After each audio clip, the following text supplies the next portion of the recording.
Confusion था कि form कैसे भरा जाए। इस छोटे से वीडियो में हम ये जानते हैं कि एसआईआर का फॉर्म कैसे भरा जाए। एसआईआर का फॉर्म कैसे भरेंगे?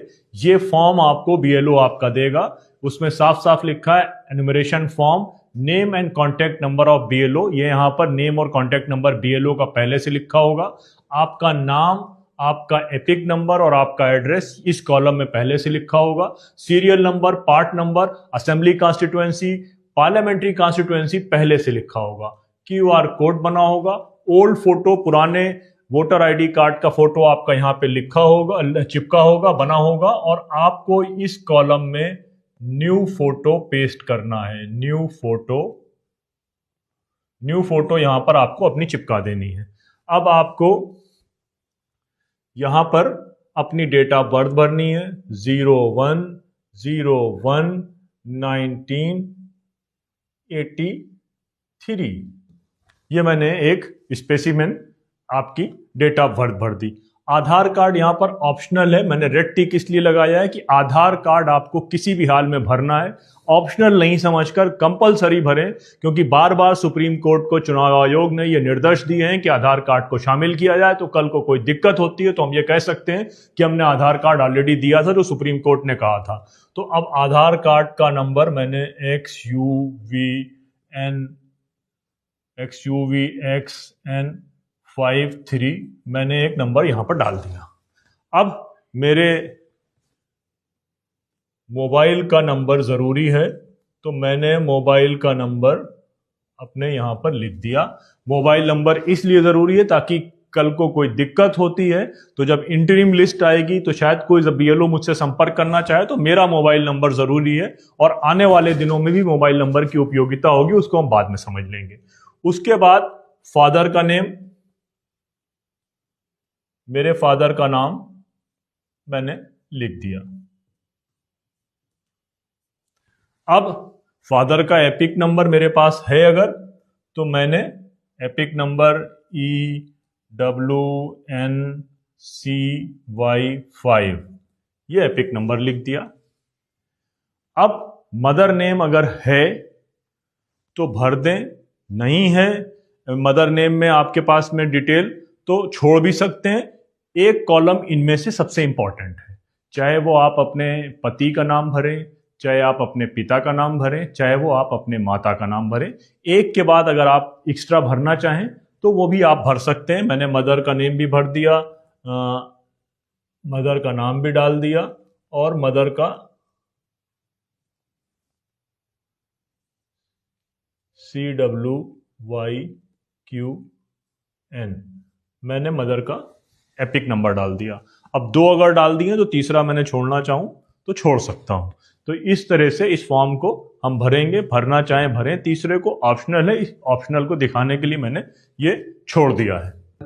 सबसे इंपॉर्टेंट पार्ट जिसके बारे में बहुत ज्यादा कंफ्यूजन है, ये दो कॉलम हैं। Details of the electoral in electoral roll of the SIR, detail of the relative whose name given in the previous in the last SIR। यानी कि मैं अपना फॉर्म भर रहा हूं तो मैं पहले ये चेक करूंगा कि 2002 या 2003 की लिस्ट में मेरा नाम था कि नहीं। लास्ट SIR से मुराद ये है 2002, कहीं पर 2002 है कुछ स्टेट में और कहीं पर 2003 है। तो 2002 या 2003 की लिस्ट में मेरा नाम है या नहीं है। अगर मेरा नाम है तो मेरा नाम था WN खान।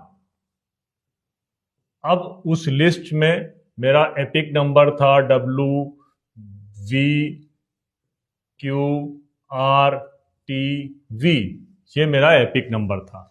अब उस लिस्ट में जो मेरे फादर का नेम था, रिलेटिव वो नाम क्या था, तो वो रिलेटिव्स का नेम जो मेरे फादर का नेम पड़ा था या मेरे मदर का नेम होता तो मेरे फादर का नेम W खान उसमें पड़ा था और रिलेशनशिप मेरे फादर हैं।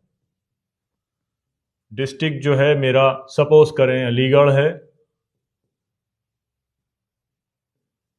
स्टेट यूपी है, असेंबली कॉन्स्टिट्यूएंसी कोल है, असेंबली कॉन्स्टिट्यूएंसी नंबर 7 है, पार्ट नंबर 8 है, सीरियल नंबर 9 है। ये भर दिया गया। अब अगर मेरा नाम 2002 या 2003 की लिस्ट में है तो मुझे इस कॉलम को ब्लैंक कर देना है, मुझे नहीं भरना।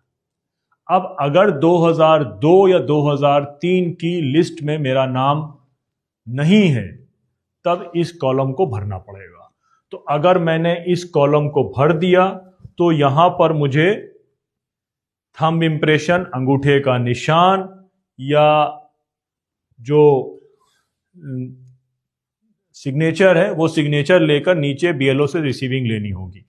अब हम ये मान के चलते हैं कि मेरा नाम था, मेरा फॉर्म कंप्लीट हो गया। अब सपोज करें कि मेरे पास 2002 या 2003 की लिस्ट में मेरा नाम नहीं था, मेरे फादर का नाम था, मेरी मदर का नाम था, उनमें से मैं किसी का नाम भरता हूं। तो मेरे फादर का नाम डब्लू खान था, उनका एपिक नंबर QTWVU ये था। उनके फादर का नाम उस लिस्ट में क्या था, या उनके फादर का नाम क्या था, तो मेरे ग्रैंडफादर का नाम था एल खान। मैंने एल खान लिख दिया। रिलेशनशिप क्या थे, उनके फादर थे। डिस्ट्रिक्ट क्या था, डिस्ट्रिक्ट हमने अलीगढ़ भरा था, अलीगढ़ स्टेट यूपी, विधानसभा कोड। अब विधानसभा का नंबर हमने मान लिया 67, पार्ट नंबर 82, सीरियल नंबर 79। ये हमारा फॉर्म भर गया। अब यहां पर एक कंफ्यूजन ये होता है कि बहुत से लोग कहते हैं मेरे फादर का भी नाम नहीं था, मेरे चाचा का नाम था, मेरे भाई का नाम है, या मेरे किसी रिलेटिव का नाम है। तो आपको क्या करना है, यहां पर चाचा का नाम है तो चाचा का नाम भर देना है। सपोज करिए मेरे चाचा का नाम होता तो मैंने चाचा का नाम भर दिया, उनका एपिक नंबर जो भी है QQ वो डाल दिया, उनके फादर का नाम जो भी है वो डाल दिया, या यहाँ पर चाचा के नाम की जगह भाई का नाम होता तो मैंने भाई का नाम डाल दिया, उनका वो डाल दिया, रिलेशनशिप उनके फादर थे उनका नाम डाल दिया, और ये सेम भर दिया। ये हमारा फॉर्म भर गया। एक बार आप अगर इसको दोबारा से देखना चाहेंगे तो हम इस कंफ्यूजन को दूर करने की कोशिश करते हैं। अगर मेरा नाम 2002 की लिस्ट में है तो मैं अपना नाम भरूंगा, एपिक नंबर भरूंगा, अपने फादर का नाम भरूंगा, रिलेशनशिप क्या थे वो फादर भरूंगा, डिस्ट्रिक्ट भरूंगा, स्टेट भरूंगा, असेंबली कॉन्स्टिट्यूएंसी, इस पार्ट को खाली छोड़ दूंगा। लेकिन अगर मेरा नाम 2002 या 3 की लिस्ट में नहीं है, मेरे फादर का है, तो मेरे फादर का नाम होगा। फादर के नाम के अलावा मदर का नाम है तो मदर का नाम भर जाएगा। चाचा या बड़े भाई का नाम होगा तो वो भरा जाएगा। फिर उनका एपिक नंबर, उनके फादर रिलेटिव्स का नेम, यानी कि उनके फादर का name, relationship, father, district, state, और ये फॉर्म आपका कंप्लीट भर गया। बस इतनी सी बात है, ये फॉर्म आपको ऐसे भरना है। Thank you.